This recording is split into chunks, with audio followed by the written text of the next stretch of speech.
धरना इस आंदोलन में मैं आप सभी का हार्दिक अभिनंदन करती हूँ, स्वागत करती हूँ। जहाँ इस तरह का संघर्ष होगा, हमारी पहचान वो बनकर उभरेगी और जाहिर सी बात है कि हमारे आसमान में हमारा नाम होगा और जिस काम के लिए हम यहाँ आए हैं उसे जाहिर तौर पर पूरा लेकर रहेंगे।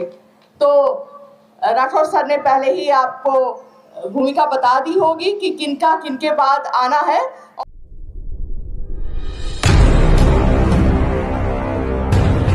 चाहूंगी,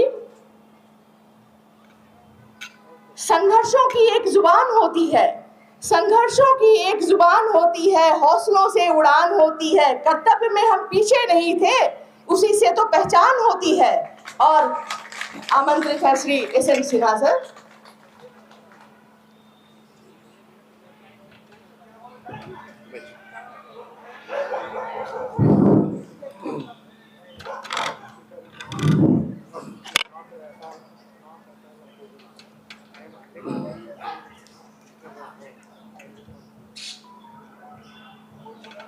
तो साथियों,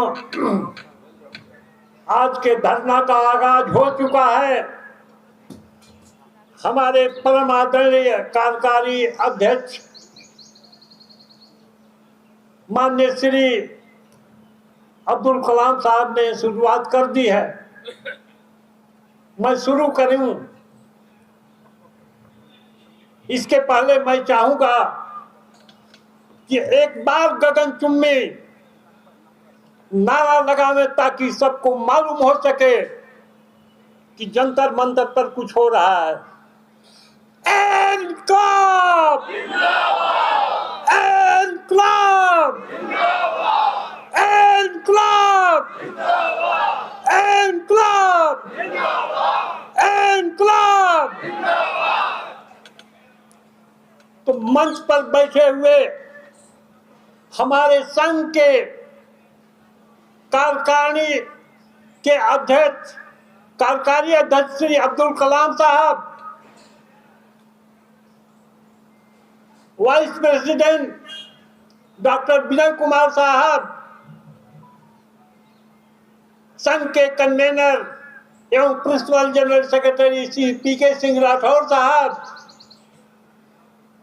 joint general secretary Shri Pawan Tandon साहब एंड श्री आर्य मंजूनाथ साहब, हमारे देश के तमाम ब्रांच से आए हुए प्रेसिडेंट जनरल सेक्रेटरी, सारे सम्मानित सदस्यगण, आपने यहाँ पर अपनी उपस्थिति दर्ज कराकर और सचमुच में वो एकता का परिचय दिया है। और आज हम अपनी बातों को जंतर मंतर पर रखने आए हैं ताकि एक बार फिर हमारी आवाज संसद तक पहुंच जाए, कोयला मंत्रालय तक पहुंच जाए और हमें क्या दिक्कत हो रहा है, क्या परेशानी हो रही है, हम अपनी बातों से उनको अवगत करा सकूं। सबसे पहले मैं ये कहना चाहूंगा साथियों कि हम हमेशा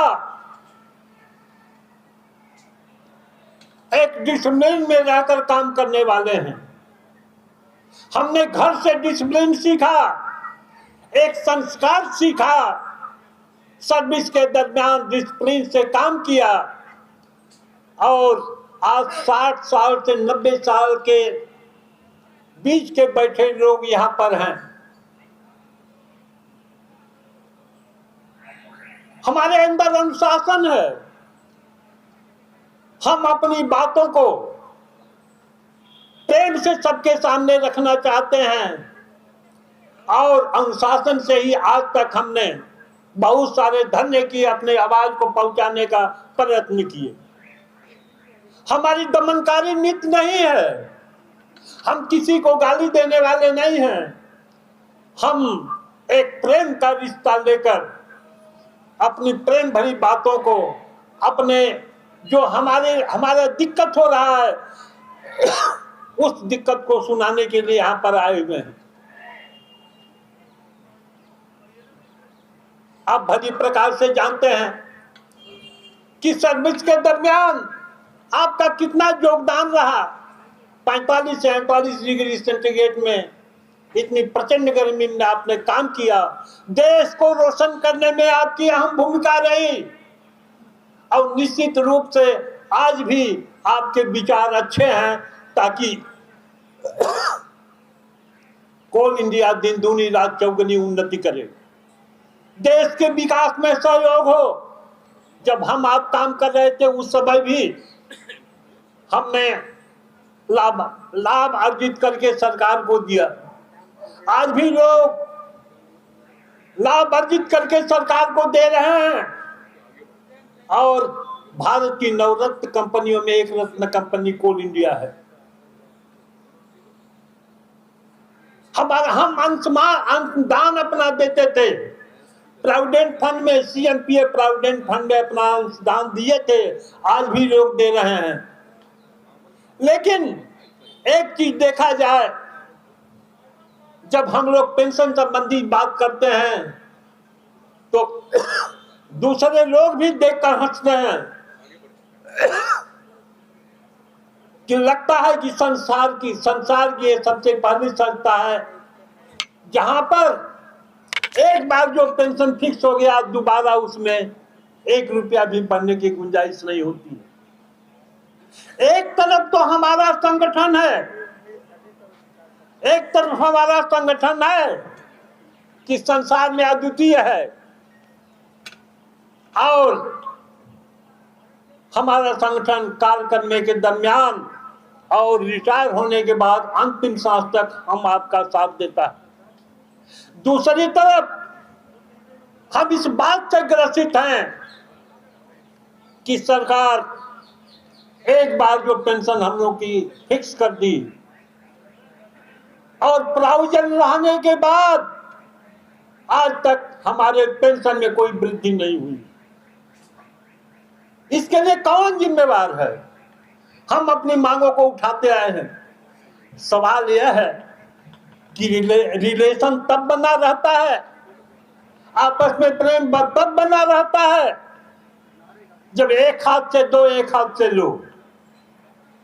हम अपने कार्य के लिए हमेशा तत्पर रहते थे, लेकिन सरकार का भी काम है कि जो भी प्रोविजन है उसको हमें मुहैया करावे। मैं एक दिन टीवी देख रहा था तो देखा कि एक सीनियर मंत्री जी बोल रहे थे कि संसद से जो कुछ पास होता है, जो विधेयक पास होता है, राष्ट्रपति के हस्ताक्षर के बाद वो एक नियम बन जाता है, कानून बन जाता है और उसको सारे लोगों को मानना होता है। जो संसद से विधेयक पास हुआ, राष्ट्रपति की मुहर लगी, उसको हर नागरिक को मानना जरूरी है, वो कानून बन जाता है। लेकिन हम लोगों के लिए वो कानून कहां गया? जो हम लोगों पर लागू होता है, जो 1998 से पेंशन स्कीम तत्कालीन परम आदरणीय हमारे प्रधानमंत्री श्री अटल बिहारी वाजपेयी ने उस कानून को लागू हुआ, लेकिन आज की 3 बार से भाजपा सरकार उसको विचार ही नहीं की।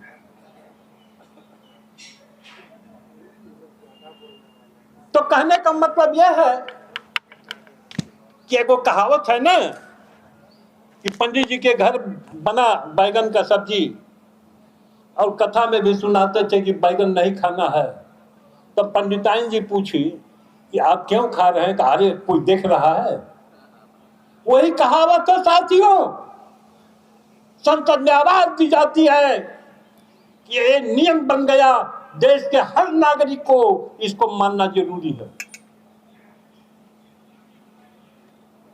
संसद में हम लोग का विधेयक पास हुआ, क्या इसको लोग कहेंगे कि इसको भी मानेंगे? हम रिमाइंड करा रहे हैं, हम अपनी बातों को रख रहे हैं। हमने अनेक धरना प्रदर्शन किए, जंतर मंतर पर भी किया, कोल इंडिया में भी किया, सीएमपीएफ ऑफिस के सामने भी किया, और परम आदरणीय प्रधानमंत्री श्री नरेंद्र मोदी के संसदीय क्षेत्र वाराणसी में भी 23 मार्च 2023 को वहां धरना संपन्न किया और शादी की काफी सारे लोगों को दिया गया। कहने का मतलब यह है कि अब हम लोगों से लोग क्या चाहते हैं। हम लोगों ने देख लिया हमारे धैर्य की सीमा टूट रही है,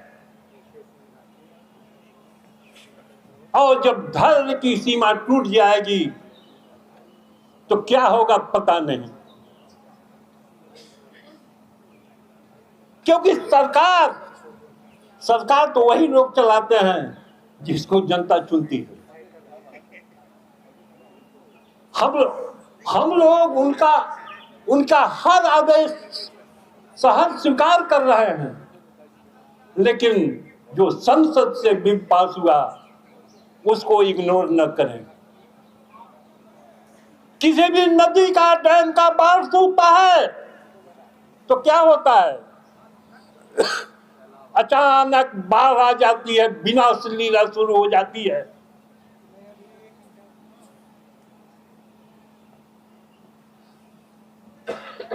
हमारे धैर्य की परीक्षा निर्णय, और जब धैर्य की, एक बार मैं वाराणसी में था तो संवाददाता हमसे पूछे नहीं भी आए कि क्या आप लोग धरना दे रहे हैं। हम कहा हाँ धरना कर रहे हैं। हम कहा हम लोग तो संगठित हैं और हर तरह से अनुशासित हैं। हम लोग शांतिपूर्वक जाकर अपनी मांगों को रखेंगे वहां पर, ताकि वह मांग जो हम लोग की है वो कोयला मंत्रालय व संसद तक पहुंच सके। तो बोले अगर सरकार बात नहीं मानेगी तो क्या आप उसके विरुद्ध भी वोटिंग कर सकते हैं, क्योंकि अब तो इलेक्शन का मौसम आया है। हमने कहा देखिए हम लोग का पॉलिटिकल संघ नहीं है, हम लोग अनुशासित हैं, लेकिन सारे लोग स्वतंत्र हैं, वो जो चाहे सो कर सकते हैं। आपको याद दिला दें 77 का मुहिम आप लोगों ने देखा होगा, क्या से क्या हो गया। उस पर मैं विशेष कुछ नहीं कहना चाहूंगा, सबका अपना अपना मत है, लेकिन मैं अपने कोयला मंत्री श्री किशन रेड्डी साहब को साधुवाद देना चाहूंगा, उनको बहुत बहुत धन्यवाद देना चाहूंगा कि आज कम से कम एक कोल मिनिस्टर मिला जिन्होंने एक्सेप्ट किया कि कोयला कर्मियों की पेंशन बढ़नी चाहिए। हम लोगों की आवाज को सुने और गंभीरता से विचार किए और उन्होंने आश्वासन भी दिया। मैं साधुवाद देता हूं, कि बहुत बहुत प्रशंसा करता हूं। अब देखें, यह हमारे समझ से हम सभी का ये आखिरी धरना होगा, जैसा मैं सोच रहा हूं, क्योंकि बार बार धरना देने से कुछ होने जाने का नहीं है। अगर उस पर भी सरकार नहीं मानती है तो हम तो ललकारेंगे अपने सारे साथियों को कि कफन बांध लो सर पर आए मेरे साथे, कि चमन से तुम्हारे कली जा रही है। आहता हृदय है कि जमी हाथ हो चली जा रही है। कफन बांध लो सर पर आए मेरे साथे, कि चमन से तुम्हारे कली जा रही है। साथियों, विश्वास बना रहता है, लेकिन एक बार विश्वास जब टूट गया तो वही दशा होती है कि जो गिर गया डाली से वो फूल नहीं खिलता। मौका है जीवन का, गुलजार चमन कर ले। इनकलाब!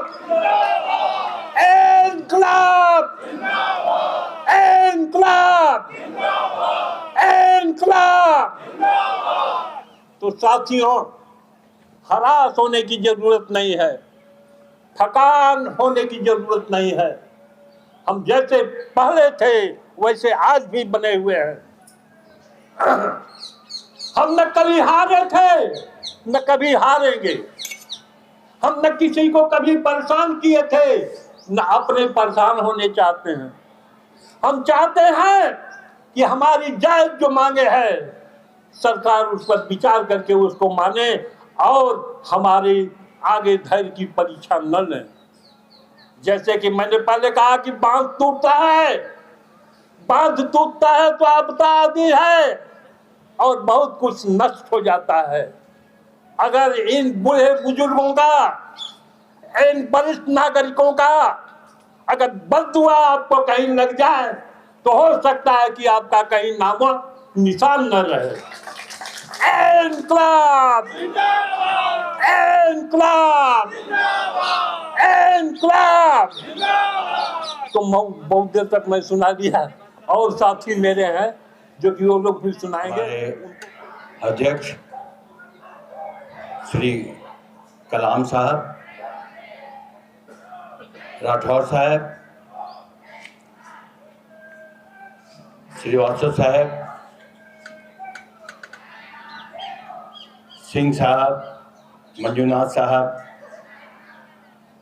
एवं अन्य अधिकारीगण, सही में जैसा कि सिंह साहब ने इतना उद्घोषक वातावरण को गर्म कर देने वाला भाषण दिया। हम तो सही माने में बहुत ही व्यवस्थित और शालीनता ढंग से अपनी आवाज को ऊपर तक पहुंचाना चाहते हैं। ये क्यों? आज का संग्राम क्यों? हम तो संग्राम जो है 1915 से ही, हम जब अकेले थे, वो कहते हैं ना कि हम तो जानिबे मंजिल पे चले थे, हम अकेले ही चले थे जानिबे मंजिल की तरफ, लोग मिलते गए और कारवां बढ़ता गया। ये आज का ये जो कारवां है, इसमें हमारे बंगाल से, गुजरात से, महाराष्ट्र से, बिहार से, झारखंड से, दिल्ली से, पंजाब से, शहर के हमारे भारतवर्ष के हर कोने कोने से हमारे जो कोल कर्मी है वो आज रिटायर्ड होकर के देश के कोने कोने में है। लेकिन हमारी आवाज जो कि 1915 से हम लगातार करते आ रहे हैं और बड़े ही व्यवस्थित ढंग से, जैसा कि हमारे पूर्व वक्ताओं ने कहा कि हमारी जो पेंशन है 2007 के पहले बहुत ही कम है, उसमें संशोधन नहीं हुआ। जैसा आदरणीय सिंह साहब ने बताया कि ये जब गजट बन गया था, इस पे मोहर प्रेसिडेंट की मोहर लग गई थी, तो क्यों नहीं इसे माना गया? इतनी सरकारें आई और चली गई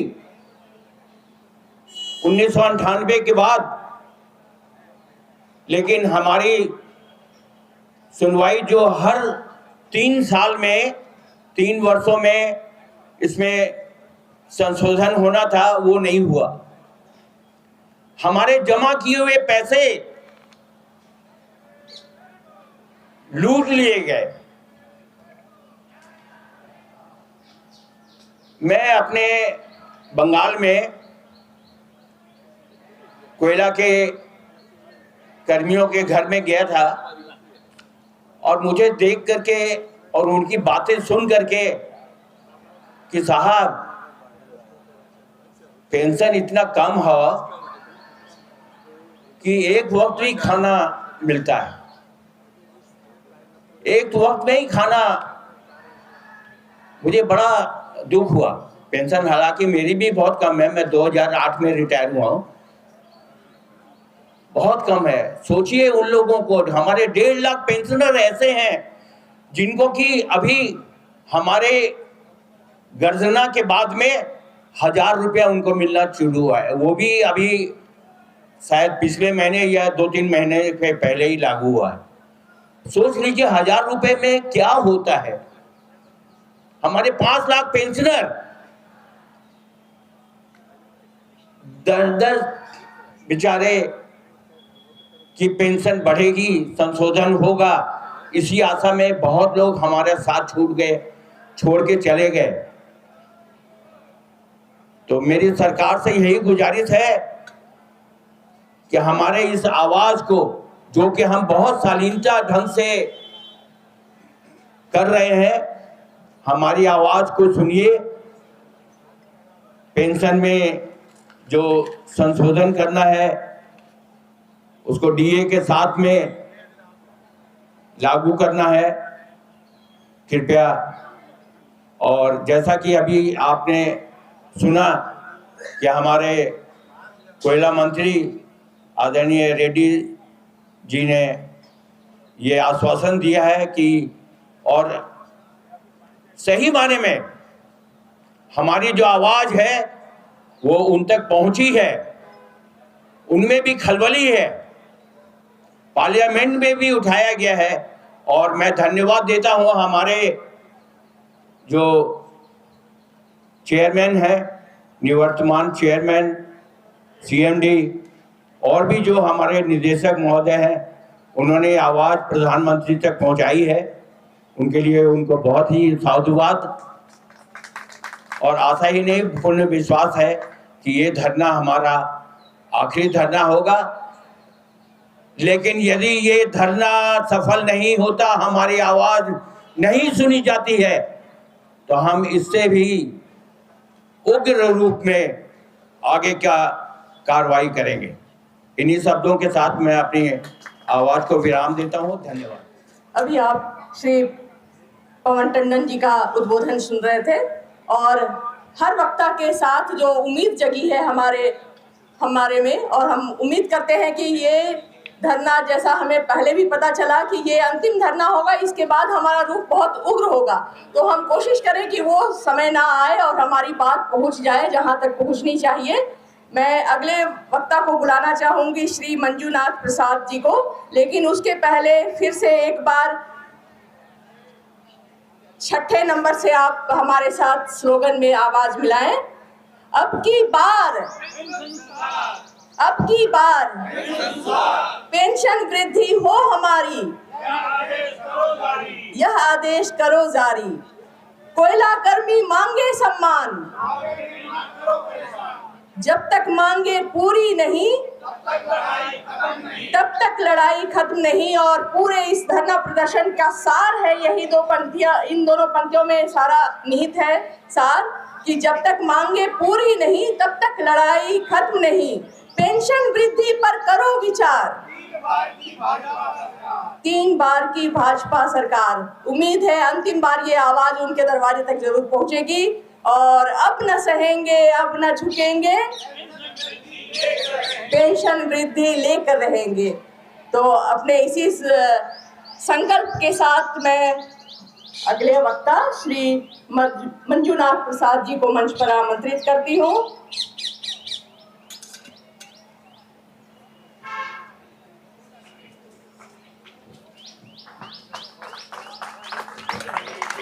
आदरणीय अब्दुल कलाम साहब, डॉक्टर बीके श्रीवास्तव साहब, हमारे परम आदरणीय कन्वीनर राठौड़ साहब, इसके पहले बार इसी स्थल पर एक धरना हम लोग किए थे। मुझे याद है रामगुंडम से 2 वर्कर आए थे सिंगरेनी कोल फील्ड्स के। एक का उम्र था करीब 84, दूसरे का करीब 82 था। शाम को रूम में बात कर रहे थे हम लोग, तो वो वर्कर जो था तेलुगु का, उसने कहा साहब हम तो 5-6 साल से पेंशन लिया ही नहीं। मैंने कहा क्यों, ऐसा क्यों? बोलता हमको पेंशन मिलता है 120 रुपए, और नवंबर में उसका जीवन प्रमाण बनाने के लिए मेरे को 100 रुपए खर्चा होता है। ये परिस्थिति आ गई है। ये परिस्थिति क्यों आई कि जो coal mine provident fund act के तहत जो पेंशन स्कीम बनाया है उसमें जानबूझकर गलतियां हुई है। आप देखिए, स्टेट गवर्नमेंट और सेंट्रल गवर्नमेंट के कर्मचारियों को हर पे रिवीजन के साथ साथ पेंशन भी बढ़ जाता है, और हर 3 महीना या 6 महीने में डीए रिलीज होता है। अभी 3% रिलीज हो रहा है। वो अपना पेंशन को पक्का कर लिया। जो जिसको 4,000 रुपये पेंशन मिलता था आज के 20-25 साल पहले, आज उसको 40,000 मिल रहा है। और यही लोग हमारे पेंशन स्कीम बनाने के समय सिर्फ एक लाइन लिख दिए कि इसमें पीरियडिकल रिव्यू होगा। रिवीजन नहीं है, रिव्यू। रिव्यू का आउटकम जो है, either it can be increase और डिक्रीज। और उसके साथ साथ जो हम लोगों का कंट्रीब्यूशन है, उसके जो कस्टोडियन है, board of trustees coal mines provident fund organisation, वो लोग ने इस पैसे का निवेशन ठीक से नहीं किया, मिसमैनेज किया, और पॉलिटिकल प्रेशर में आकर के 500 करोड़ रुपए एक Haryana based construction real estate company को दिया, जो पैसा डूब गया। इस वजह से हम लोगों का ये हालत है। कहते हैं कि फंड नहीं है पेंशन में, और ये हम लोगों का पेंशन स्कीम है, ये कंट्रीब्यूटरी है, हम लोग ने पैसा जमा किया है। अब आप स्टेट गवर्नमेंट और सेंट्रल गवर्नमेंट का ये कंट्रीब्यूटरी नहीं है। और दूसरी बात ये है कि जो आदमी 2,000-2,500 पेंशन पा रहा है, प्रॉब्ली वो लोग 20-25 साल पहले रिटायर हुए, और इन्फ्लेशन के कारण से आज के दिन उस 2,500 का कीमत जो है 250-275 रुपये है। और इसमें जैसा सब लोगों ने कहा, कुछ डायरेक्टर CMD भी है जिनका पेंशन 2,500 रुपये है। और आज हम इसी मुद्दे पे लड़ रहे हैं कि हमारे हक हमको चाहिए। हम कुछ भीख नहीं मांग रहे, हमने पैसा दिया है। और PF बोर्ड ऑफ ट्रस्टीज, उनसे उम्मीद था कि उसको मैनेज करे। अगर वो ठीक से मैनेज किए होते तो आज के दिन ये नहीं होता। और दूसरे जो हम लोगों का पेंशन बढ़ाने के जिसके हाथ में पावर है, वो है सांसद। अब इनका पेंशन देखिए, 5 साल टर्म कंप्लीट करने के बाद 31,000 रुपीज पेंशन पर मंथ, और हर एक टर्म 5 साल के अधिक जो इलेक्ट होके आए, हर साल के लिए 2,000 रुपये पर मंथ बढ़ जाएगा। इसका मतलब कोई सांसद 3 टर्म पार्लियामेंट में रहा, उसका पेंशन हो जाएगा 51,000 रुपये 15 साल में। और हम पढ़े हैं यहाँ 25 साल, 30 साल, 35 साल खदान में काम किए,